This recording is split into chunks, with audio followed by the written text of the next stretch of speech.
Boa noite, eu me chamo Vanúzia. Atualmente moro em Fortaleza, que fica no Ceará, mas sou natural de Cariré, também situado no mesmo estado. O relato que vou contar aconteceu com a minha mãe e com a minha avó há mais de 50 anos atrás. Ela sempre nos contava desse ocorrido, que nos deixava muito apavoradas, principalmente nas noites com lua cheia, já que esse caso ocorreu durante uma. Mas primeiro contarei um pequeno caso do meu esposo, que também viu o bicho desse perto de onde estava trabalhando. O meu esposo era ajudante de pedreiro e ficou de guarda em uma obra que tinha no bairro próximo. Lá ele só tinha um revólver de calibre 38 para se defender, e o andar de cima da casa lhe servia como guarita. Nisso, ele vigiou bem a obra nas primeiras noites, e depois de colocados os portões e portas, ele ia lá somente para checar se não haviam arrombado, já que o bairro era bem perigoso, e logo vinha para casa dormir. Os horários em que ele ia checar as portas e portões eram 11 da noite e também 3 horas da manhã, sempre armado com seu revólver e atento com uma lanterna. Porém, numa certa noite, o meu esposo não retornou para casa. Eu fiquei muito preocupada e com vontade de ir lá saber o que tinha acontecido. Mas como era uma área perigosa em que a gente morava, o melhor que fiz foi ficar em casa. E só quando estava amanhecendo que meu esposo voltou para casa. Ele estava assustado e trêmulo. Não falou uma palavra naquela manhã. Só tomou seu café e logo retornou para o trabalho, que era como ajudante de pedreiro. E só meio-dia, quando voltou para almoçar, que ele nos contou o bicho que viu. Vanúzia, eu acho que eu vi um lobisomem. Sabe aquela história que sua mãe sempre nos conta? Pois é, acho que o bicho que tinha lá perto da obra era igual do que sua mãe viu. Eu já vinha saído e trancado os portões da obra. E quando estava na garagem para abrir o portão de saída, eu vi uma cabeça enorme do lado de fora, de frente do portão. Como a luz do poste estava contra aquilo, ficou escuro e não deu para ver. Pensei até que fosse uma vaca, pelo tamanho descomunal. Então, quando fui me aproximando para sair da casa, mas notei que aquela cabeça não era de uma vaca e me parecia mais com a de um cachorro. Assim que o bicho estranho me viu, ele se pôs de pé atrás da parede e continuou a me encarar. As minhas pernas pesaram na mesma hora e demorei para me mexer, mas assim que consegui, fui o mais rápido para dentro da obra. E o bicho continuou lá fora de pé. Tranquei tudo quanto era de porta e fui para um dos quartos. E lá fiquei até o dia clarear, Vanúzia. Ele era muito maior do que eu. Disse o meu esposo. Ele não é de mentir nem de ter medo, mas aquilo fez despertar algo que ele não tinha. Pois depois desse ocorrido, meu marido começou a pagar um amigo para ir lá todas as noites com ele.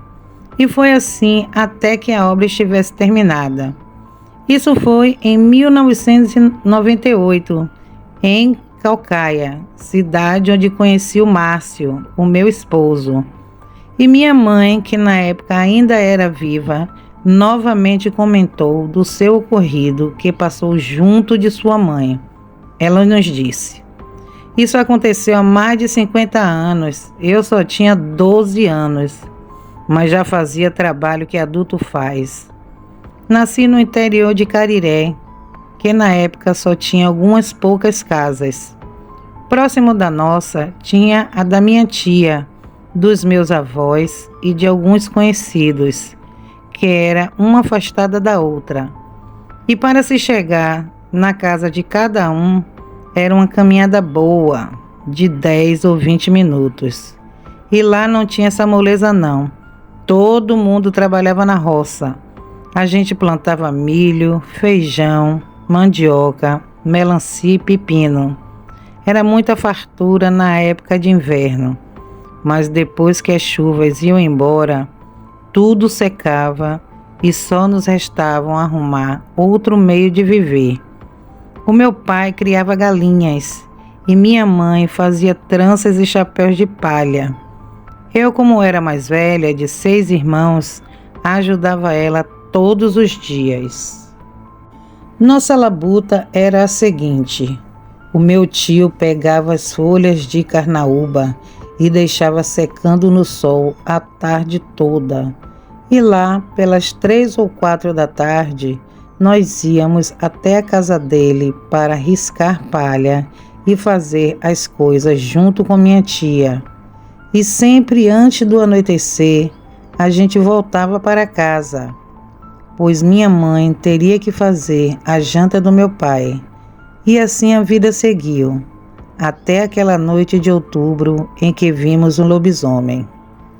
Logo de tarde, atrasamos nossa ida até a casa de nossa tia, pois meus pais haviam saído para vender os chapéus e tranças que tínhamos feito durante toda a semana.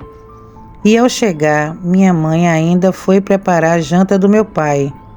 E quando saímos da casa, já havia totalmente escuro. Mas mesmo assim, fomos até lá, pois tínhamos que pegar as palhas e também riscar algumas. Na ida foi muito tranquilo. O burro que tínhamos nos levou como sempre fez.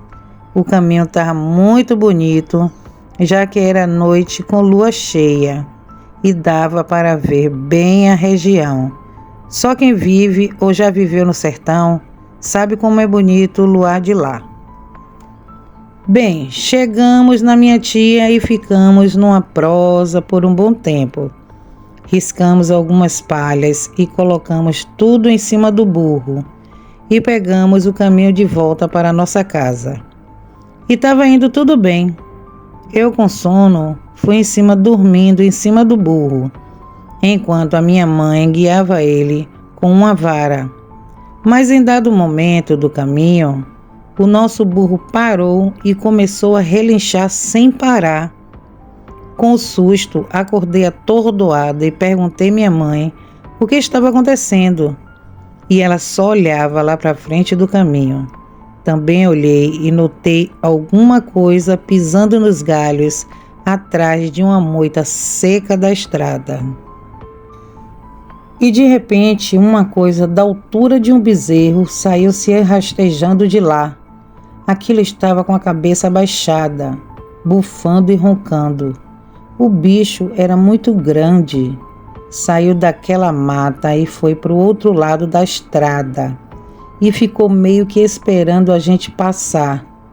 Nisso, a minha mãe pegou o burro e nós começamos a voltar para a casa de minha tia, que não dava nem 3 minutos de caminhada. Da sua casa, ela nos avistou voltando e logo perguntou o que tinha acontecido. A minha mãe, apavorada, foi logo dizendo que tinha um lobisomem na estrada.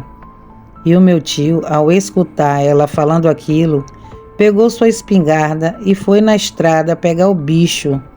Mas assim que ele chegou lá, o lobisomem já tinha ido embora.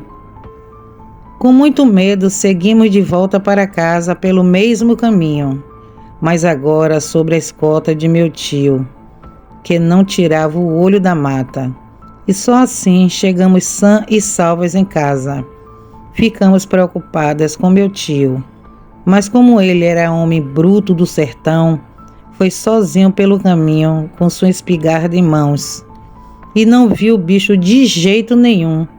Depois daquele encontro, a minha mãe nunca mais se atreveu a sair de casa à noite. E se ela fosse sair para a companhia de nosso pai, já que o lobisomem muito foi esperto, pois tentou atacar 2 mulheres indefesas e não um homem armado. A minha mãe contava esse relato para a gente quando a luz estava cheia e nos dizia que, em hipótese nenhuma, uma mulher deve andar sozinha tarde da noite, já que o lobisomem ataca mais as vítimas femininas do que masculinas, pois, segundo ela, eles preferem estar na vantagem do que de igual para igual. Digamos que tenham preferência por presas fáceis. Bom, Deus tenha a minha mãe, que agora mora no céu. Eu nunca mais vi um bicho desse e espero nunca mais ver em minha vida. Bem, meus queridos inscritos, esse foi mais um relato. Espero que vocês tenham gostado e tenham assistido todo. Meu muito obrigado. Não esqueçam de se inscrever, quem não é inscrito, apertar o sininho para ter todas as notificações, deixar o like e comentar com carinho e respeito. Meu muito obrigado, mais uma vez gratidão e até a próxima.